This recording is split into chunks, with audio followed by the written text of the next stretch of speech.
Well, there go our bees.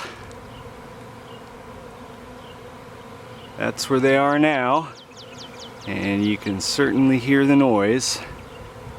They're clustering on that branch right there. Holy cow.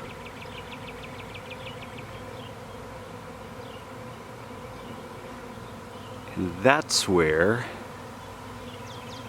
the hive was, and they're out of there.